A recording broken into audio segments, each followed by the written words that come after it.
Bienvenue dans le premier épisode de ce podcast consacré à la géopolitique pour les étudiants curieux des relations internationales et qui préparent également des concours. Aujourd'hui, je voudrais aborder avec vous un thème qui me passionne, à savoir les relations entre la France et le Maroc d'un point de vue diplomatique. Alors pourquoi parler de ce sujet? Premièrement parce que tout simplement le président Macron a réussi la prouesse de se fâcher à la fois avec l'Algérie et le Maroc, ce qui est juste exceptionnel, donc ça mérite qu'on s'y arrête un petit peu, et puis surtout parce que très récemment, le séisme qui a touché le Maroc a vu les autorités du pays réagir et accepter uniquement l'aide proposée par les Émirats Arabes Unis, par l'Espagne, par le Qatar et par le Royaume-Uni, et on est bien obligé de constater que la France n'est pas présente.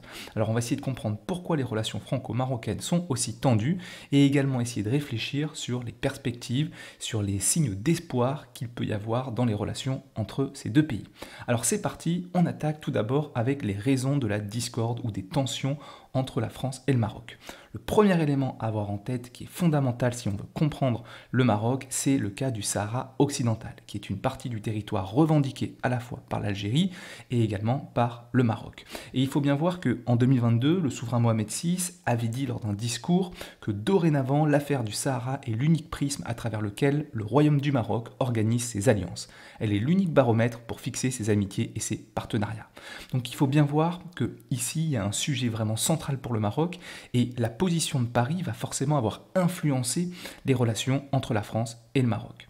On est bien obligé d'observer que les États-Unis, depuis 2020, notamment à l'époque de Trump, avaient reconnu la marocanité du Sahara occidental, et ce qui avait permis de rapprocher les États-Unis du Maroc. Il faut bien voir que cette reconnaissance, elle était liée également au fait que le Maroc avait relié et avait de nouveau normalisé ses relations avec Israël, et c'était une sorte de contrepartie en réalité. La France, dans ce processus, elle n'a jamais été réellement opposée à la reconnaissance de la marocanité du Sahara occidental, mais disons qu'elle a fait moins preuve ouvertement de soutien pour le Maroc, ce qui a forcément créé de la dissension et de la discorde. On peut rappeler à ce titre, pour la petite parenthèse, que la position française quand même depuis 2014 était en faveur du Maroc, notamment au moment où Obama avait appuyé les indépendantistes du Front Polisario, et il faut bien voir qu'à cette époque, Paris avait tout fait pour empêcher que cette démarche soit mise en place. Donc voilà, on va aller un petit peu plus loin pour comprendre justement pourquoi le Maroc est aussi contrarié par la France, alors que globalement sur ce dossier, la France a toujours eu une position plutôt pro-marocaine. Outre le Sahara occidental, le deuxième point qu'il faut avoir en tête, c'est la question de la liberté de la presse.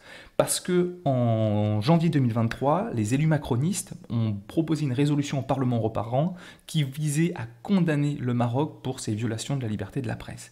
Et c'est vrai que depuis cette date, le Royaume n'a plus d'ambassadeur en France, le roi Mohamed VI ayant mis fin aux fonctions de M. Mohamed Ben Chaboun, qui occupait le poste depuis octobre 2021. Donc là, on a vraiment aussi un second élément qui est venu créer de la discorde. Enfin, il y a un troisième sujet, ce sont les tensions entre les services de renseignement marocains et français, notamment liées à une affaire dont il faut nécessairement avoir connaissance, qui est l'affaire Pegasus, qui était un logiciel espion, notamment utilisé pour bien évidemment scruter, observer, surveiller les opposants politiques au Maroc, mais qui plus largement ont été utilisés également pour surveiller des souverains étrangers, et Macron aurait été surveillé par ce logiciel Pegasus, qui est d'origine israélienne et qui aurait été utilisé par le Maroc. Et ça a vraiment créé des dissensions entre les deux pays, malgré le fait que le Maroc ne se considère pas comme ayant été à l'origine de cette affaire. Et donc dans ce contexte, le tout-puissant directeur général de la sécurité au Maroc, M. Abdellatif Hamouchi, a subi plusieurs plaintes en France au nom des crimes et tortures contre l'humanité, et il a vraiment été, on va dire, désigné par la justice française comme étant quelqu'un à rechercher et quelqu'un à condamner. Donc dans ce contexte, on voit bien qu'en fait, les relations entre la France et le Maroc, elles sont liées à la position française qui n'est pour le Maroc pas suffisamment claire concernant le Sahara occidental. Elle est liée à une condamnation de la liberté de la presse et donc indirectement du régime ou de la monarchie marocaine.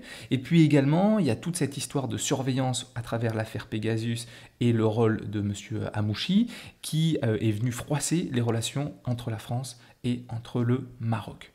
Alors, Ces dossiers-là, ils montrent qu'il y a une vraie opposition et en réalité, ce ne sont pas des dossiers qui datent de cette année, donc on peut quand même se demander pourquoi ça a pris une telle dimension. Et il semblerait qu'il y ait quand même aussi une histoire d'homme, que l'attitude et que les relations entre le président Macron et le roi Mohamed VI ne soient vraiment pas au beau fixe. Et parfois la politique, c'est juste des affaires d'hommes. Et ça peut être une des raisons de compréhension de la discorde entre les deux pays. Pour autant, je voudrais terminer ce premier podcast en évoquant les relations franco-marocaines aussi d'un point de vue des liens, des interdépendances qui existent. Rappelons quand même que le Maroc s'est positionné notamment à partir de novembre 2015 en soutien de la France, notamment dans la lutte contre le terrorisme. Et le paradoxe, c'est à cette époque, le ministre de l'Intérieur, donc Bernard Cazeneuve, avait décoré M. Hamouchi, dont on a parlé juste avant, de la Légion d'honneur. Donc rappelons quand même le rôle déterminant pour la sécurité en Afrique et pour la sécurité en Europe du Maroc, à la fois dans le rôle qu'il joue dans la gestion des flux migratoires, mais également le rôle qu'il a pu jouer au niveau des services de renseignement dans la recherche et la lutte contre le terrorisme. Ensuite, le deuxième point que je voulais aborder, c'est bien évidemment les intérêts économiques commun. Il faut voir que le Royaume du Maroc considère les groupes français Renault et Stellantis comme vraiment les locomotives de son développement industriel. Il y a l'idée selon laquelle la proximité géographique entre les deux pays permettrait à la fois d'avoir une main-d'œuvre moins chère, des infrastructures, aussi des questions de défiscalisation qui sont offertes par le Maroc aux multinationales françaises. Donc même si la France a perdu sa place de premier partenaire commercial du Royaume au profit de l'Espagne, elle conserve quand même une avantageuse deuxième place et bien évidemment que les relations entre les ressortissants marocains qui vivent en France et les Français qui vivent au Maroc sont omniprésentes du fait de l'histoire coloniale et de l'histoire de l'immigration entre ces deux pays. Enfin, dernier petit élément, il faut bien voir que le roi aussi, à travers sa holding Almada, a de nombreux partenaires et a investi dans de nombreuses entreprises, dont des entreprises qui sont contrôlées par l'État français, comme l'entreprise Engie. Donc il y a quand même des imbrications qui font qu'il n'y a pas une rupture possible radicale entre ces deux pays. Voilà ce petit point sur les relations franco-marocaines, le cas du Sahara occidental, la question de la liberté de la presse, le rôle de l'affaire Pegasus, la lutte contre le terrorisme, les intérêts économiques communs. C'était les grands points clés que je voulais aborder avec vous dans ce premier podcast. Si ce podcast vous a plu, si vous voulez d'autres podcasts sur de la géopolitique, sur des relations internationales, dites-moi en commentaire les thèmes sur lesquels vous voudriez que je vous fasse un podcast. L'idée, c'est de traiter un sujet toujours en moins de 10 minutes avec plus d'informations et avec du contenu que vous pourrez réutiliser dans votre travail de préparation au concours ou tout simplement pour votre curiosité. On se retrouve très bientôt. Merci de votre écoute. À très vite.